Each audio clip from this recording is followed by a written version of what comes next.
అందరికీ నమస్కారం. ఈరోజు రెసిపీ ఏంటంటే కరివేపాకు పులిహోర.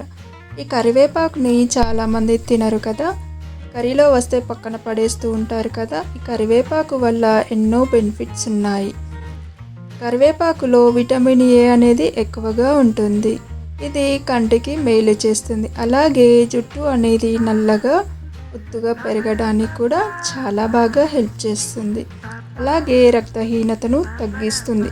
ఇది ఓన్లీ రుచికి వాసన మాత్రమే కాకుండా ఎన్నో ఆరోగ్య ప్రయోజనాలు ఉన్నాయి కదా. ఇక ప్రాసెస్ అనేది చూడండి. ఇక ఒక ప్యాన్ తీసుకొని ఇందులోకి 2 స్పూన్ల ధనియాలు తీసేసుకోవాలి.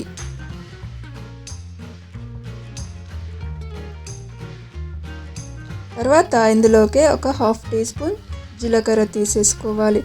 ఇప్పుడు వీటిని లో ఫ్లేమ్లోనే బాగా వేయించేసుకోవాలి. తర్వాత ఇక్కడ నేను 6 తీసుకున్నాను. ఎండుమిర్చి అనేది మీరు మీ రుచికి సరిపడా తీసేసుకోండి. తర్వాత ఇందులోకి కొద్దిగా మినపప్పు తీసుకుంటున్నాను. మినపగుళ్ళు ఉంటాయి కదా, అవి యాడ్ చేసేసుకోవాలి.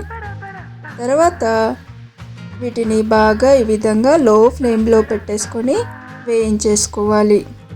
ఇవి కొంచెం వేగిపోయాక ఇందులోకి 2 స్పూన్ల నువ్వులు తీసుకోండి. నువ్వులతో టేస్ట్ అనేది ఇది బాగుంటుంది. ఇప్పుడు వీటిని నువ్వులు అనేది చిటపట అనేంత వరకు వేయించేసుకోవాలి. తర్వాత ఇందులోకి ఒక గుప్పెడు కరివేపాకు తీసుకోవాలి. కొంచెం ఎక్కువ కరివేపాకు తీసుకున్నా కూడా ఏం కాదు, టేస్ట్ అనేది బాగానే ఉంటుంది. ఇప్పుడు వీటిని లో ఫ్లేమ్లోనే వేయించేసుకోవాలి. కరివేపాకు అనేది క్రిస్పీగా అయ్యేంత వరకు వేయించుకుంటే సరిపోతుంది. తర్వాత స్టవ్ ఆఫ్ చేసుకొని చల్లారిపోయేంత వరకు వీటిని పక్కన పెట్టేసుకోవాలి. ఇవి పూర్తిగా చల్లారిపోయాక ఒక మిక్సీ జార్ తీసుకొని వీటన్నింటినీ ఇప్పుడు బరకగా మిక్సీ చేసేసుకోవాలి. తర్వాత ఒక ప్లేట్లోకి రైస్ తీసుకున్నాను. 2 కప్పుల రైస్ తీసుకొని ఇందులోకి కొంచెం ఆయిల్ అనేది యాడ్ చేశాను. ఆయిల్ అనేది యాడ్ చేయడం వల్ల అన్నం అనేది పొడి పొడిగా ఉంటుంది. తర్వాత ఒక ప్యాన్ తీసుకొని ఇందులోకి నేను 2 టేబుల్ స్పూన్ల ఆయిల్ తీసేసుకున్నాను. ఇందులోకి కొన్ని పల్లీలు తీసుకున్నాను. మీరు మీ ఇష్టం ఉన్నన్ని పల్లీలు తీసుకోవచ్చు. పల్లీలు అనేది కొంచెం ఇష్టం ఎక్కువ ఉన్న వారికి ఎక్కువ తీసేసుకోవచ్చు. పల్లీలు అనేది కొంచెం వేగిపోయాక ఇందులోకి శనగపప్పు తీసుకున్నాను.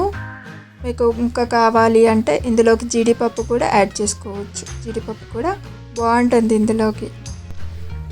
ఇప్పుడు ఈ పప్పులు అన్నీ వేగిపోయాక ఒక బౌల్లోకి తీసుకున్నాను. తర్వాత మిక్సీ చేసుకున్న కరివేపాకు పౌడర్ ఇందులో యాడ్ చేసుకోవాలి. ఇప్పుడు సిమ్లో పెట్టేసుకొని నిదానంగా ఈ విధంగా వేయించేసుకోవాలి ఈ పొడిని. ఒక 2 నిమిషాల తర్వాత ఇందులోకి చిక్కటి చింతగుజ్జు తీసుకోవాలి. ఒక 1.5 to 2 టేబుల్ స్పూన్ సరిపోతుంది చింతగుజ్జు యాడ్ చేసుకున్న తర్వాత కూడా ఈ ప్రాసెస్ అంతా లో ఫ్లేమ్ మీదనే చేసేసుకోవాలి. ఈ విధంగా కలుపుతూ నిదానంగా కుక్ చేసేసుకోవాలి. ఒక 2 నిమిషాల తర్వాత ఇందులోకి సాల్ట్ అనేది యాడ్ చేసుకోవాలి. రుచికి సరిపడా సాల్ట్ యాడ్ చేసుకున్న తర్వాత ఒకసారి బాగా కలిపేసుకోవాలి. 1 నిమిషం తర్వాత ఇందులోకి రైస్ యాడ్ చేసేసుకోవాలి.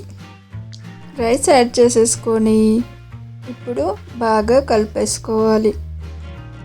లో ఫ్లేమ్లోనే పెట్టేసుకోవాలి. మీడియం హై ఫ్లేమ్లో మాత్రం పెట్టకూడదు, త్వరగా మాడిపోతుంది. కాబట్టి ఈ విధంగా లో ఫ్లేమ్లో పెట్టుకుంటూ ఈ విధంగా మధ్యలో ఈ విధంగా కలుపుతూ రైస్ అనేది వెయిట్ చేసేసుకోవాలి. ఒక 2-3 నిమిషాల తర్వాత ఇందులోకి ఫ్రై పెట్టుకున్న పల్లీలు, పప్పు వీటన్నింటినీ ఒకసారి యాడ్ చేసేసుకోవాలి. వీటన్నింటినీ యాడ్ చేసేసుకొని ఒక్కసారి ఈ విధంగా బాగా కలిపేసుకోవాలి.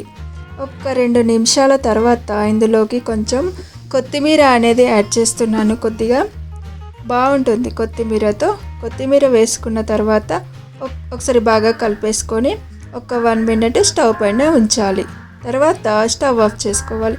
వెంటనే దింపకుండా స్టవ్ పైన ఒక 2-3 నిమిషాలు అలాగే ఉంచితే రైస్ అనేది రెడీ అయిపోతుంది. అంతే. 5 నిమిషాల తర్వాత చూపిస్తున్నాను.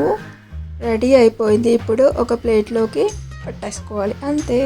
చాలా రుచిగా హెల్తీగా చేసుకునే కరివేపాకు రైస్ అనేది రెడీ అయిపోయింది. ఈ వీడియో కనుక మీకు నచ్చినట్లయితే లైక్ చేయండి, షేర్ చేయండి, కామెంట్ చేయండి, సబ్స్క్రైబ్ చేయండి. Thank you for watching.